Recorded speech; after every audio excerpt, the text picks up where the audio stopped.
मधुबन के बाबा, मधुबन के बाबा मुरली वाले, आपका क्या कहना, आपका क्या कहना। ओम शांति। आज 18 दिसंबर 2024 के साकार मधुर महावाक्य है। आज मीठे मीठे बाप दादा बोले, मीठे बच्चे, सर्वशक्तिमान बाप से बुद्धि योग लगाने से शक्ति मिलेगी। याद से ही आत्मा रूपी बैटरी चार्ज होती है, आत्मा पवित्र सतो प्रधान बन जाती है। बाबा ने कहा, मीठे बच्चे, सर्वशक्तिमान बाप से बुद्धि योग लगाने से शक्ति मिलेगी। याद से ही आत्मा रूपी बैटरी चार्ज होती है, आत्मा पवित्र सतो प्रधान बन जाती है। बाबा ने आज प्रश्न पूछा कि संगम युग पर तुम बच्चे कौन सा पुरुषार्थ करते हो जिसकी प्रारब्ध में देवता पद मिलता है। तो बाबा ने समझाया कि संगम पर हम शीतल बनने का पुरुषार्थ करते हैं। शीतल अर्थात पवित्र बनने से हम देवता बन जाते हैं। जब तक शीतल ना बने तब तक देवता भी बन नहीं सकते। संगम पर शीतल देवियां बन सब पर ज्ञान के ठंडे छींटे डाल सबको शीतल करना है, सबकी तपत भुजानी है, खुद भी शीतल बनना है और सबको भी बनाना है। ओम शांति। बच्चों को पहले पहले एक ही बात समझने की है कि हम सब भाई भाई हैं और शिव बाबा सभी का बाप है। उन्हें सर्वशक्तिमान कहा जाता है। तुम्हारे में सर्व शक्तियां थी, तुम सारे विश्व पर राज्य करते थे। भारत में इन देवी देवताओं का राज्य था। तुम ही पवित्र देवी देवता थे। तुम्हारे कुल व डिनाइस्टी में सभी निर्विकारी थे। कौन निर्विकारी थे? आत्माएं। और अभी फिर से तुम निर्विकारी बन रहे हो। सर्वशक्तिमान बाप की याद से शक्ति ले रहे हो। बाप ने समझाया है कि आत्मा ही 84 का पाठ बजाती है। आत्मा में ही सतो प्रधानता की ताकत थी, वह फिर दिन प्रतिदिन कम होती जाती है। सतो प्रधान से तमो प्रधान तो बनना ही है। जैसे बैटरी की ताकत कम होती जाती है तो मोटर खड़ी हो जाती है, बैटरी डिस्चार्ज हो जाती है। आत्मा की बैटरी फुल डिस्चार्ज नहीं होती, कुछ ना कुछ ताकत रहती है। जैसे कोई मरता है तो दीवा जलाते हैं, उसमें घृत डालते ही रहते हैं कि कहीं जोत बुझ ना जाए। अभी तुम बच्चे समझते हो तुम्हारी आत्मा में पूरी शक्ति थी, अभी नहीं है। अभी फिर तुम सर्वशक्तिमान बाप से अपना बुद्धि योग लगाते हो, अपने में शक्ति भरते हो, क्योंकि शक्ति कम हो गई है। शक्ति एकदम खत्म हो जाए तो शरीर ही ना रहे। आत्मा बाप को याद करते करते एकदम प्योर हो जाती है। सत्युग में तुम्हारी बैटरी फुल चार्ज रहती है और फिर धीरे धीरे कला अर्थात बैटरी कम होती जाती है। कलयुग अंत तक आत्मा की ताकत एकदम थोड़ी रह जाती है, जैसे ताकत का दिवाला निकल जाता है। बाप को याद करने से आत्मा फिर से भरपूर हो जाती है।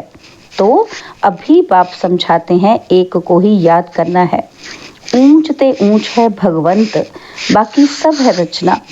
रचना को रचना से हद का वर्षा मिलता है। क्रिएटर तो एक ही बेहद का बाप है, बाकी सब हैं हद के। बेहद के बाप को याद करने से बेहद का वर्षा मिलता है। तो बच्चों को दिल अंदर समझना चाहिए कि बाबा हमारे लिए स्वर्ग नई दुनिया स्थापन कर रहे हैं। ड्रामा प्लान अनुसार स्वर्ग की स्थापना हो रही है, जिसमें तुम बच्चे ही आकर राज्य करते हो। मैं तो एवर पवित्र हूँ। मैं कभी गर्भ से जन्म नहीं लेता हूँ, ना देवी देवताओं की तरह जन्म लेता हूँ। सिर्फ तुम बच्चों को स्वर्ग की बादशाही देने के लिए जब यह बाबा 60 वर्ष की वानप्रस्थ अवस्था में होता है, तब इनके तन में मैं प्रवेश करता हूँ।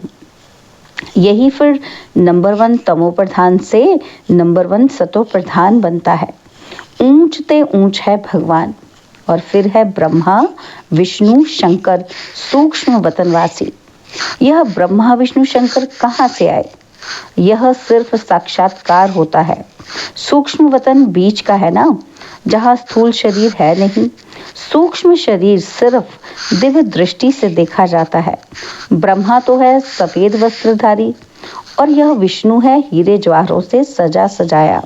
और फिर शंकर के गले में नाग आदि दिखाते हैं। ऐसे शंकर आदि कोई हो नहीं सकता। दिखाते हैं अमरनाथ पर शंकर ने पार्वती को अमर कथा सुनाई। और अभी फिर सूक्ष्म वतन में तो मनुष्य सृष्टि है ही नहीं, तो कथा वहां कैसे सुनाएंगे। बाकी सूक्ष्म वतन का सिर्फ साक्षात्कार होता है। जो बिल्कुल पवित्र हो जाते हैं उनका साक्षात्कार होता है। यही फिर सतयुग में जाकर स्वर्ग के मालिक बनते हैं। तो बुद्धि में आना चाहिए कि इन्होंने फिर ये राज्य भाग्य कैसे पाया। लड़ाई आदि तो कुछ होती ही नहीं, देवताएं हिंसा कैसे करेंगे। अभी तुम बाप को याद कर राजाई लेते हो, कोई माने व ना माने। गीता में भी है कि देह सहित देह के सब धर्मों को भूल मामेकम याद करो। बाप को तो देह है ही नहीं है जिसमें ममत्व हो। बाप कहते हैं थोड़े समय के लिए इस शरीर का लोन लेता हूँ, नहीं तो मैं नॉलेज कैसे दूँ। मैं इस झाड़ का चैतन्य बीज रूप हूँ। इस झाड़ की नॉलेज मेरे ही पास है। इस सृष्टि की आयु कितनी है, कैसे उत्पत्ति पालना विनाश होता है, मनुष्य को कुछ पता ही नहीं है। वह पढ़ते हैं हद की पढ़ाई।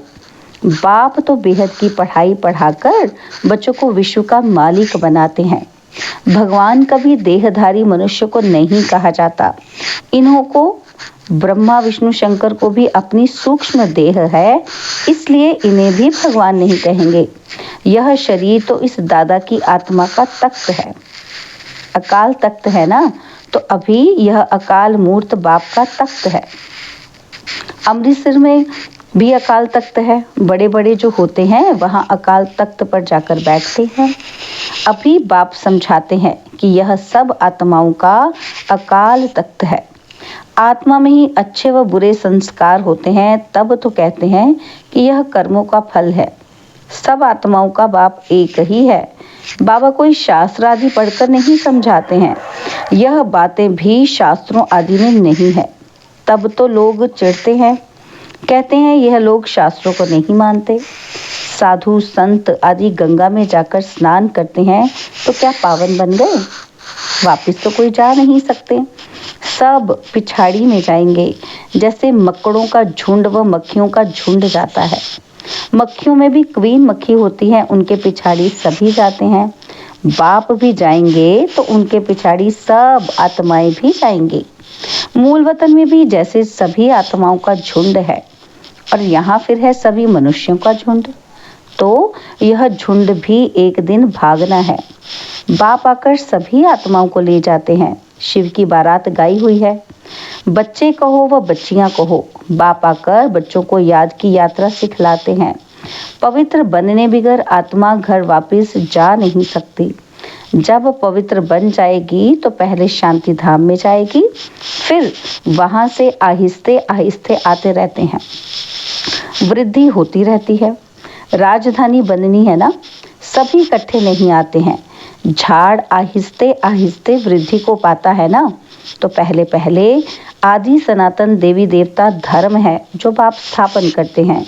ब्राह्मण भी पहले पहले वही बनते हैं जिन्हें देवता बनना है। प्रजापिता ब्रह्मा तो है ना, प्रजा में भी भाई बहन हो जाते हैं। ब्रह्मा कुमार कुमारियां तो यहाँ ढेर बनते हैं। जरूर निश्चय बुद्धि होंगे तब तो इतने ढेर मार्क्स लेते हैं। तुम्हारे में जो पक्के हैं वह वहाँ पहले आते हैं, कच्चे वाले पिछाड़ी में ही आएंगे।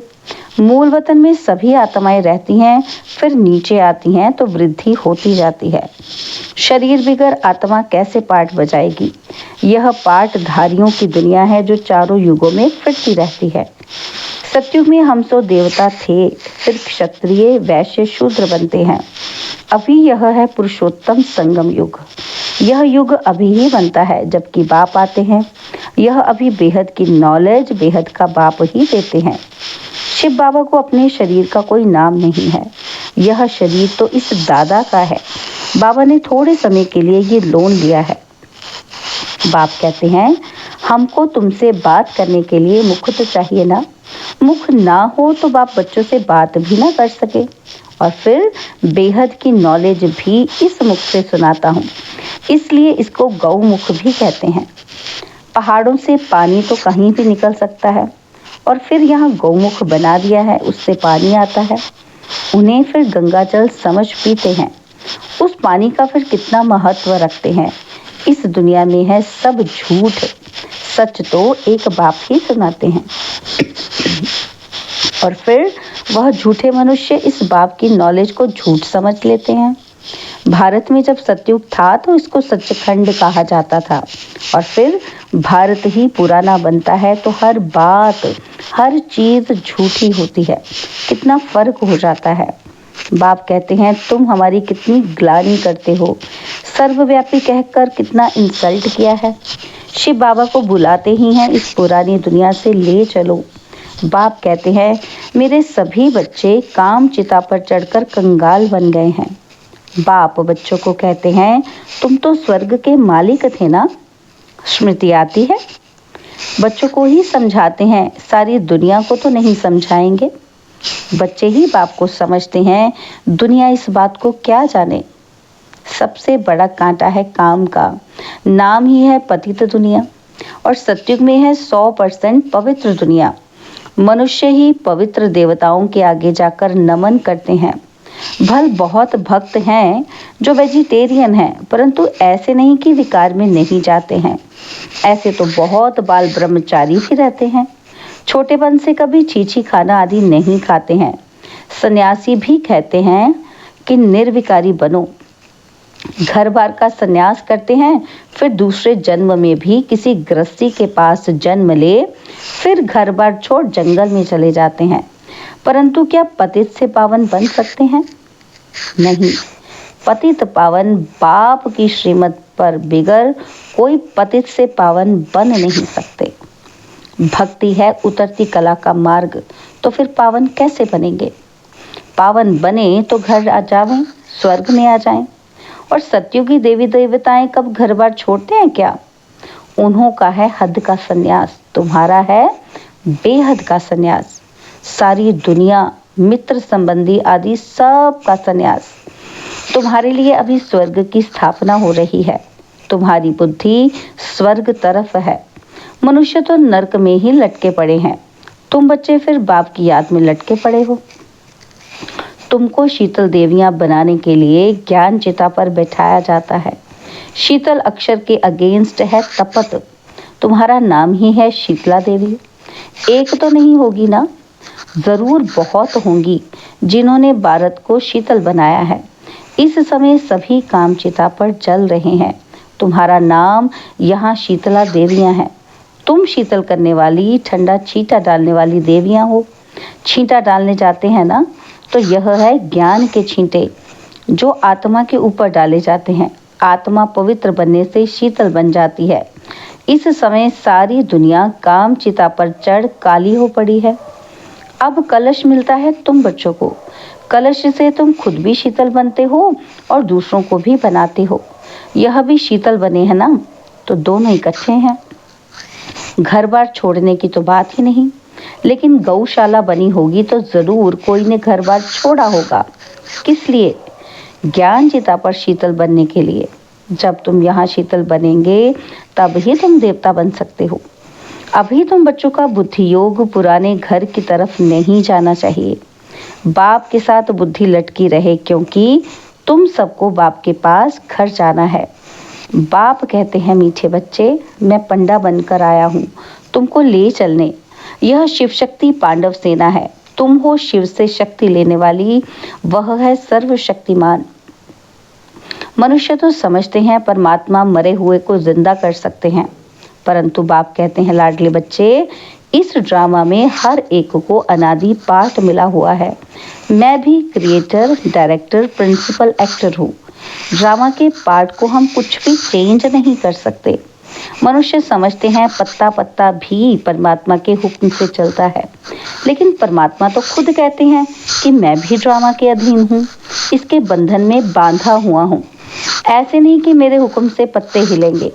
सर्वव्यापी के ज्ञान ने भारतवासियों को बिल्कुल कंगाल बना दिया है। बाप के ज्ञान से भारत फिर सिर ताज बनता है।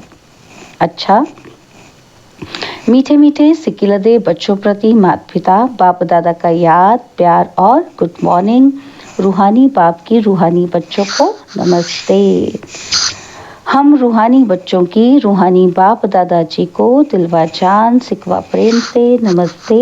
ओम शांति। प्यारे बाबा, मीठे बाबा, मेरे बाबा, शुक्रिया बाबा, शुक्रिया बाबा, शुक्रिया।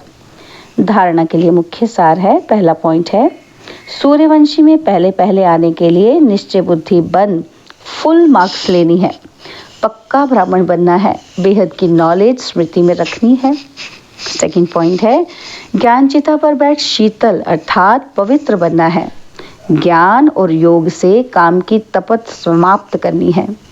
बुद्धि योग सदा एक बाप की तरफ लटका रहे। बाबा ने आज वरदान दिया, ब्राह्मण जीवन में श्रेष्ठ स्थिति रूपी मेडल प्राप्त करने वाले बेगमपुर के बादशाह भव। ब्राह्मण जीवन में श्रेष्ठ स्थिति रूपी मेडल प्राप्त करने वाले बेगमपुर के बादशाह भव।